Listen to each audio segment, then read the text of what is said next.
జూబ్లీహిల్స్ అభ్యర్థికి సంబంధించి ముగ్గురు పేర్లను ఏఐసీసీ ఇన్ఛార్జ్ మీనాక్షి నటరాజన్ కు సిఫారసు చేశారు ఇన్ఛార్జ్ మంత్రులు. ఇక నవీన్ యాదవ్, బొంతు రామ్మోహన్, సిఎన్ రెడ్డి పేర్లు ఖరారు చేసినట్టు సమాచారం. అయితే టికెట్ ఎవరికి వచ్చినా కలిసికట్టుగా పనిచేయాలని నేతలను ఆదేశించారు మీనాక్షి నటరాజన్. ప్రజాభవన్లో జూబ్లీహిల్స్ నేతలతో సమావేశమయ్యారు. ఇందులో ఇన్ఛార్జ్ మంత్రులు వివేక్ వెంకటస్వామి, పొన్నం, తుమ్మలతో పాటుగా 18 మంది కార్పొరేషన్ల చైర్మన్లు పాల్గొన్నారు. బైపోల్లో విజయం సాధించడంపై నేతలతో చర్చించారు మీనాక్షి నటరాజన్. జూబ్లీహిల్స్ అభ్యర్థికి సంబంధించి ముగ్గురు పేర్లను ఏఐసీసీ ఇన్ఛార్జ్ మీనాక్షి నటరాజన్ కు సిఫారసు చేశారు ఇన్ఛార్జ్ మంత్రులు. నవీన్ యాదవ్, బొంతు రామ్మోహన్, సిఎన్ రెడ్డి పేర్లు ఖరారు చేసినట్టు సమాచారం. అయితే టికెట్ ఎవరికి వచ్చినా కూడా కలిసికట్టుగా పనిచేయాలని నేతలను ఆదేశించారు మీనాక్షి నటరాజన్.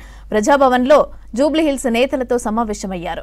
ఇందులో ఇన్ఛార్జ్ మంత్రులు వివేక్ వెంకటస్వామి, పొన్నం, తుమ్మలతో పాటు 18 మంది కార్పొరేషన్ల చైర్మన్లు పాల్గొన్నారు. బైపోల్లో విజయం సాధించడంపై నేతలతో చర్చించారు మీనాక్షి నటరాజన్.